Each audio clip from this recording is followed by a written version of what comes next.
नाशिकच्या दिंडोरी तालुक्यात जोरदार आवाजाचा हादरा बसल्याने नागरिकांमध्ये भीतीचे वातावरण निर्माण झाले।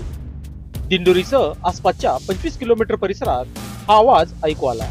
आवाज इतका प्रचंड होता, अनेक घरांच्या काचा फुटल्याच्या घटना देखील समोर आल्या आहेत, तर काही घरांना मोठा हादराही बसल्याची माहिती समोर येत आहे। याच पार्श्वभूमीवर सर्व तलाठी व तहसीलदार यांच्याकडून नेमका आवाज कसला झाला याचा शोध सुरू असून आता याबाबत पोलिसांनी महत्वाची माहिती दिली आहे।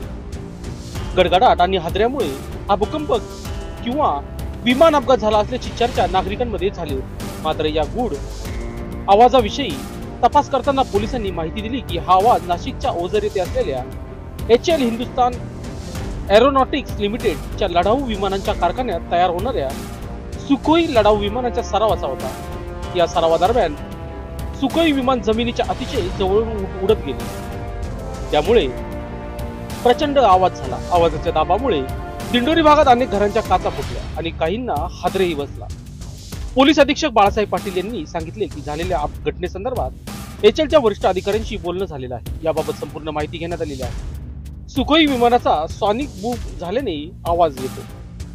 ध्वनीच्या वेगापेक्षा अधिक वेगाने जेव्हा सुखोई विमान प्रवास करते त्यावेळेस अशा स्वरूपाचा आवाज होतो। या आवाजाने तिथल्या आजूबाजूच्या वातावरणात भीती निर्माण होण्याची शक्यता असते। तसाच प्रकार दिंडोरीत घडला आहे, त्यामुळे नागरिकांनी घाबरून जाऊ नये। कुठलीही दुर्घटना दिंडोरीच्या परिसरात झालेली नाही। विमान जळून गेल्याने खूप मोठा आवाज झाला होता। याबाबत अधिक तपास आम्ही करत आहोत, मात्र कुठलीही अनुचित प्रकार घडलेला नाही अशी माहिती त्यांनी लोकशास्त्र न्यूजशी बोलताना दिली आहे। कस्तुरे बोलते। आमचं इथं कॅन्टीनच्या शेजारी पेपर स्टॉल आहे, त्यामुळे मगाशी सकाळी जो आवाज आला त्या आवाजाने असं वाटलं खूप असं मोठा आवाज झाला आणि आम्ही बाहेर जाऊन बघितलं तर बाहेर कॅन्टीन मध्ये पूर्ण असं काचेचा सडा पडला होता। कॅन्टीनच्या बाहेर कॅन्टीनची काच फुटली होती आणि सर्वजण असे घाबरून असे बाहेर आले। त्यांना असं वाटलं भूकंप वगैरे झाला का काय, सगळे असं घाबरून गेले होते। हा पहिला जोरात झाला आणि लगेच टापोटाप लगेच दुसरा झाला। तो एकदम कमी म्हणजे जास्त नव्हता आवाज, पण झाला, 2 आवाज झाले। आम्हाला असं वाटलं भूकंप वगैरे झाला, म्हणजे बरेच जण म्हणे भूकंप झाला, बरेच जण म्हणे कोणी म्हटलं का ढगाला ढग हे झाले जॉईन झाले त्याच्यामुळे झाला असेल, असं कोणी काय बोललं कोणी काय बोललं, कोणाला काहीच समजलं नाही काय नेमकं प्रकार झाला तो। तेवढं बघितलं काय झालं काय नाही, नंतर नॉर्मल झाले सगळे तेवढ्या वेळात।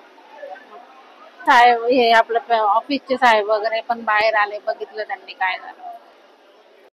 झालेल्या घटनेसंदर्भात HALच्या वरिष्ठ अधिकाऱ्यांशी बोलणं झालेलं आहे। संपूर्ण माहिती घेतलेली होती, त्यांच्याकडच्या शेड्यूल फ्लाईट होत्या त्याबाबतची सुद्धा माहिती मिळाली। त्या येणारे जे हेलिकॉप्टर्स होते याबाबतची संपूर्ण माहिती घेतली आणि सगळ्या गोष्टी सुखरूप आहेत अशी त्यांच्याकडून खात्री झालेली आहे।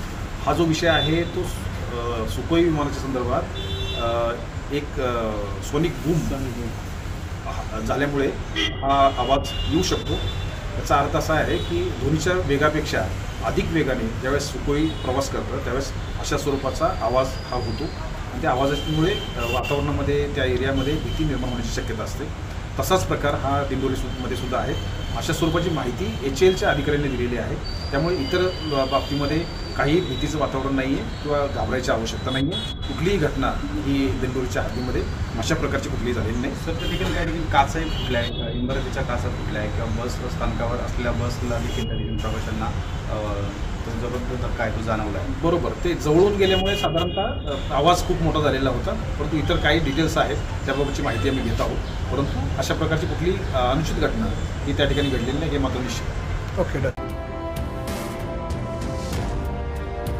न्यूजसाठी बंटी आडाव, नाशिक।